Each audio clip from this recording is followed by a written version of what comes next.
Welcome to Toon TV Adventure.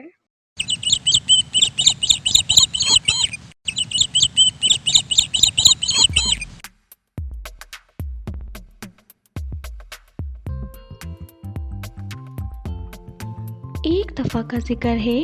کہ کسی جنگل میں ایک شیرنی نے 2 بچے دیے۔ ان میں سے ایک بچہ تو نہایت سست اور کاہل تھا اور دوسرا تندرست اور بہت چست تھا۔ بچوں کی پیدائش کے وقت شیرنی اپنے اللہ سے جا ملی۔ اس کے بعد شیر نے ان دونوں بچوں کو پالنے کا ذمہ اپنے سر لیا اور اس کے بعد وہ ان دونوں بچوں کو اپنے ساتھ شکار پر لے جانے کا سوچنے لگا۔ جیسے جیسے وہ بڑے ہوتے گئے اس نے سوچا کہ اب ان بچوں کو شکار پر لے جایا جائے، تو ان دونوں نے اس سست اور کاہل بچے کو اپنے ساتھ زبردستی لے جانا چاہا اور پھر اسے سمجھا کر بھی بتایا کہ وہ شکار نہیں کرے گا تو وہ ایسے سست ہو جائے گا، مگر اس نے نہ اپنے بھائی کی سنی اور نہ ہی اپنے باپ شیر کی سنی، اور وہ ایسے ہی ایک جگہ پر بیٹھ جاتا اور اس کا باپ اور اس کا بھائی شکار کر کے اسے لے کر آتا تھا اور اس کے سامنے ڈال دیتا اور وہ مزے سے آرام سے وہ کھا جاتا۔ اسے کسی بھی قسم کی محنت نہیں کرنی پڑتی تھی، اس لیے وہ شکار کرنے نہیں جاتا تھا اور بس ایک جگہ ڈھیر ہو جاتا اور وہ اپنے باپ اور اپنے بھائی پر انحصار کرنے لگا۔ اس کے باپ نے اسے بہت سمجھایا لیکن وہ اپنے باپ کی ایک نہیں مانا۔ اس کے بعد اس کے بھائی نے بھی اسے بہت سمجھایا کہ اگر وہ شکار نہیں کرے گا تو چھوٹے سے چھوٹا جانور بھی اسے نقصان پہنچا سکتا ہے، اس طرح اس کا جسم ناکارہ ہو سکتا ہے، مگر اس نے ٹھان رکھی تھی کہ وہ بس بیٹھ کر ہی کھائے گا، اسے کسی بھی قسم کی محنت نہیں کرنی پڑے گی۔ تو وہ اس طرح ہی اپنے باپ اور اپنے بھائی کے سامنے رونے لگ جاتا اور کہتا کہ اس سے شکار نہیں ہوتا، وہ شکار نہیں کر پائے گا۔ تو اس طرح وہ دونوں اس پر ترس کھاتے اور اسے شکار کر کے لے آتے اور اس کے سامنے ڈال دیتے۔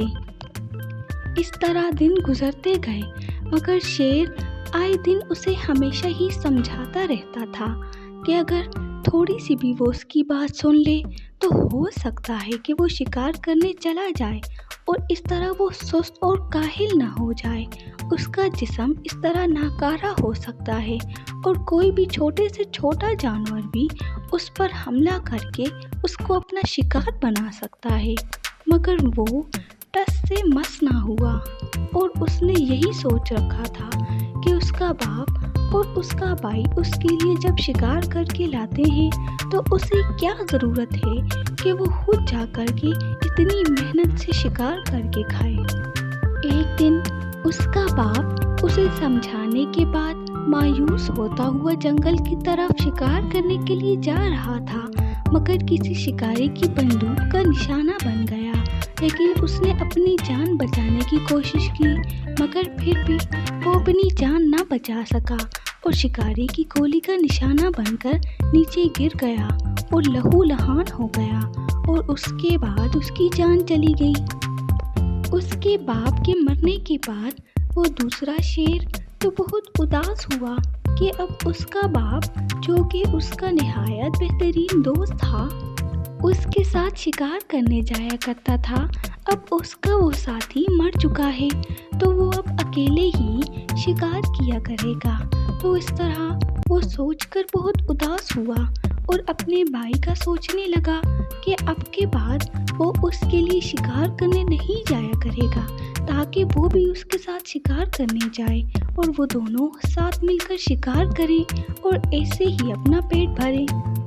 وہ دوسرا شیر جو نہایت سست تھا اپنے بھائی کا انتظار کرنے لگا کہ کب وہ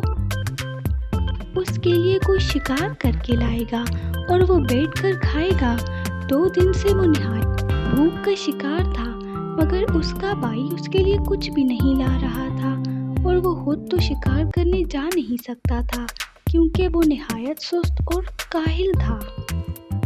وہ اپنے بھائی کا انتظار کرتے کرتے تھک گیا اور وہیں پر بیٹھ گیا۔ اب اس کے جسم میں بالکل بھی سانس نہیں بچی تھی، کیونکہ اس نے 2 دن سے کچھ نہیں کھایا۔ وہاں سے ایک چوہا گزر رہا تھا۔ اس نے اس شیر کو مردہ قرار دیا اور اپنے ساتھیوں کو بلاتا ہوا اس پر چڑھ دوڑا، اور آہستہ آہستہ اس کے پورے جسم پر چوہوں کی ڈھیر لگ گئی اور وہ اسے کاٹنا شروع ہو گئے۔ وہ درد سے یہاں وہاں ہل بھی نہیں سکتا تھا، اور چوہے اسے مردہ سمجھ کر کاٹتے جا رہے تھے اور اپنا پیٹ بھرتے جا رہے تھے۔ وہ شیر اپنی سستی اور کاہلی کی وجہ سے آج ان چھوٹے چھوٹے چوہوں کا شکار بن گیا، اور وہ چوہے بھی مزے سے آج اپنی خوراک کیے جا رہے تھے۔ ہمارے چینل سے جڑے رہنے کے لیے لائک اور سبسکرائب کرنا نہ بھولیے گا، اور ہماری نئی آنے والی ویڈیو کو حاصل کرنے کے لیے بیل آئیکن کو دبا دیجیے۔ شکریہ۔